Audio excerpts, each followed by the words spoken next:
Jésus a sauvé Bill Wiese de l'enfer, le 23 novembre 1998. Bill Wiese, comme n'importe quel autre soir tout à fait normal, ma femme et moi sommes allés nous coucher. Vers 3 heures du matin, j'ai été emmené en enfer. J'ai été jeté dans une cellule de prison, comme n'importe quelle cellule de prison que vous pouvez imaginer. Ces murs étaient faits d'énormes pierres rugeuses avec des barreaux sur la porte. J'ignorais où je me trouvais. Je savais cependant que cet endroit était extrêmement chaud, terriblement chaud. Cette chaleur était si insoutenable que j'avais peine à croire que je puisse être encore vivant. Je me sentais comme si j'étais sur le point de me désintégrer, mais j'étais toujours vivant. Pendant un court moment, la pièce s'était éclairée. Je crois que c'était peut-être dû à la présence du Seigneur, qui devait se trouver dans la pièce pour me permettre de mieux voir l'apparence des lieux. Seulement voilà, après une minute, la noirceur est apparue. Une partie de l'enfer est constituée de cellules de prison, de chambres, de fosses et de grandes étendues de feu. Je me trouvais donc, à ce moment-là, seulement dans une cellule de prison. Me voilà donc dans cette cellule de prison, et 4 créatures sont là avec moi. À cet instant, j'ignorais que ces créatures étaient des démons puisque j'ai atterri en enfer en tant que personne non sauvée. Dieu a volontairement enlevé de mon intelligence la connaissance de mon salut. Je n'ai pas compris pourquoi, mais il me l'a expliqué au retour. Ces créatures étaient énormes. Elles mesuraient environ 3,60 m. Les créatures étaient écailleuses. L'une d'elles était recouverte d'écailles à la grandeur du corps, la mâchoire gigantesque, d'énormes dents, les griffes saillantes et les yeux enfoncés.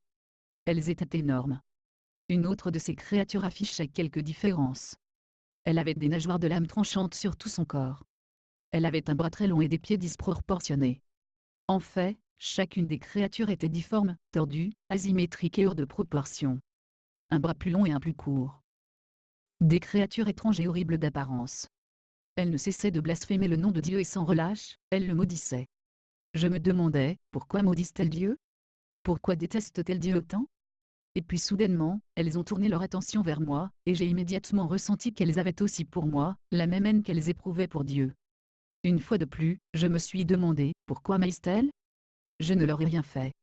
Elles me détestaient d'une manière que je n'avais jamais expérimentée sur la terre. C'était bien au-dessus de la haine qu'un humain est souvent capable d'éprouver. Ces démons me détestaient profondément, et je savais qu'ils étaient assignés à me torturer. Je savais certaines choses que je vous raconterai, sans même savoir pourquoi je les savais. En enfer, nos sens sont aiguisés, en alerte et conscients au-delà de ce que nos corps physiques sont capables. J'étais conscient de la distance et du temps bien plus que nous pouvons l'être ici. Je savais que l'unique objectif de ces créatures était de me torturer à jamais dans cet endroit. J'étais allongé sur le sol de cette cellule, sans aucune force dans mon corps.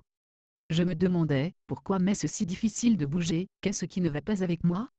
J'étais conscient de mon manque de force et je gisais par terre, sans aucune aide. Un des démons m'a agrippé, m'a soulevé et m'a lancé sur le mur comme du verre. Il m'a pris comme on prend un verre à glace. Ou c'est moi qui étais léger, ou bien lui qui était fort. Il m'a lancé sur le mur et chacun de mes os s'est brisé, je ressentais la douleur. Je me suis étendu sur le sol, criant pour de la pitié, mais ces démons n'ont aucune espèce de pitié. L'un d'eux m'a soulevé et l'autre, avec ses nageoires en lame de rasoir, déchirait ma chair. Il la déchiquetait sans aucun égard pour ce corps que Dieu avait si magnifiquement créé. Il avait contre moi une haine si intense. Je me demandais, pourquoi suis-je vivant? Comment puis-je être encore vivant au travers tout ça? Je ne comprends pas pourquoi je ne suis pas mort. Ma chair pendait comme des rubans, et il n'y avait aucune goutte de sang, seulement de la chair car vie, et dans le sang il n'y a pas de vie en enfer. Il n'y a pas d'eau non plus. L'odeur de l'enfer et des démons était atroce. Je ne peux même pas vous la décrire. Une odeur de chair brûlée et de soufre. Les démons dégageaient une senteur d'égout, de putréfaction, de viande avariée, de pourri, de lait et tout ce que vous pouvez imaginer. Prenez toutes ces odeurs, multipliez-les par 1000, approchez-les à votre nez et respirez le tout. C'était tellement toxique, que cela vous tuerait si vous respiriez ces odeurs maintenant. Et encore je me demandais, pourquoi je vis encore malgré cette odeur, c'est tellement horrible. Mais je le répète, on ne peut pas mourir, nous devons tout supporter. Profanation, blasphème, langage vulgaire et dégradant. Il y a donc là des dents de bête contre nous. L'enfer est tout simplement un endroit cruel, horrible et misérable que vous devez souffrir. Dieu a fait de l'humain la plus haute forme de sa création, et les démons sont la forme la plus basse. En tant qu'humains, nous travaillons fort pour avancer dans la vie, nous nous améliorons, nous étudions. Mais en enfer, notre vie est dominée par des démons qui ont zéro de quotient intellectuel. Des créatures complètement ignorantes. Tout ce qu'elles savent, c'est haïr Dieu et torturer. Ce sont elles qui contrôlent votre vie, et on ne peut rien faire pour empêcher cela. C'était quelque chose d'horrible, que de voir sa vie contrôlée par ces créatures qui n'ont aucune pitié pour vous. La noirceur et les cris en enfer. J'étais allongé dans la cellule et c'est devenu très noir. Bien que j'ai déjà visité des grottes, dans les mines de fer de l'Arizona, je n'avais jamais vu une telle noirceur. Cette noirceur est inimaginable.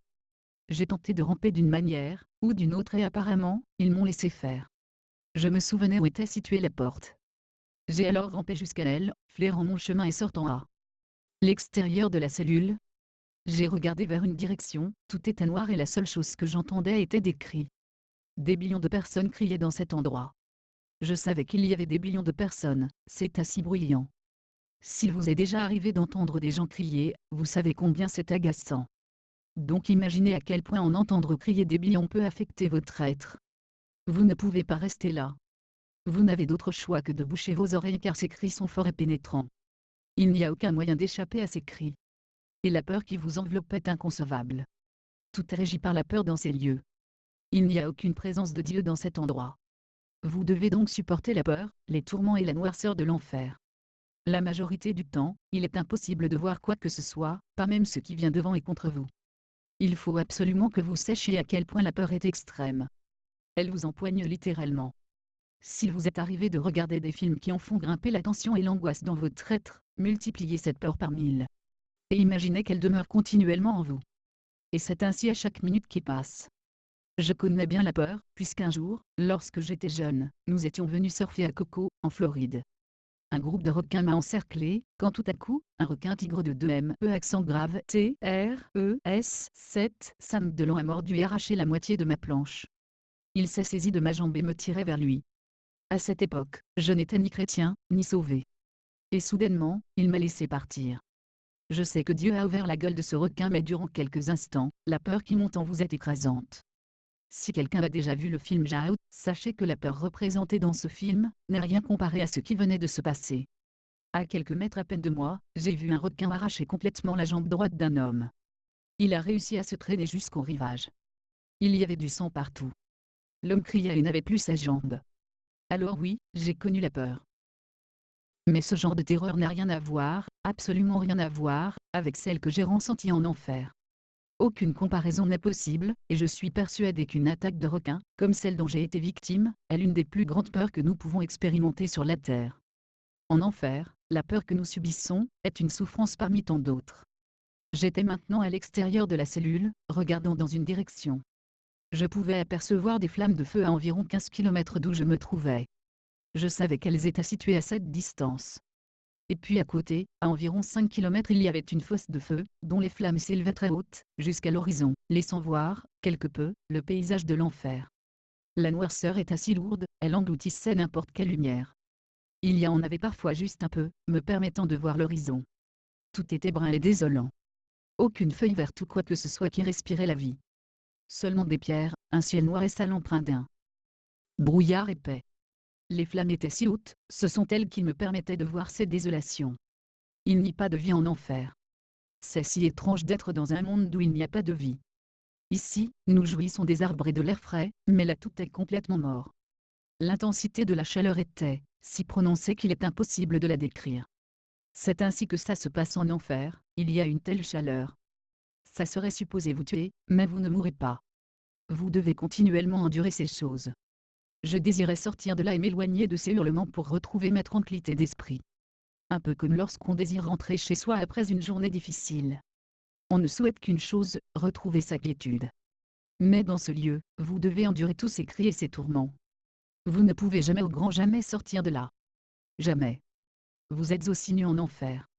Une chose de plus à endurer, la honte. Cette écriture signifie que Dieu peut le voir dans l'enfer.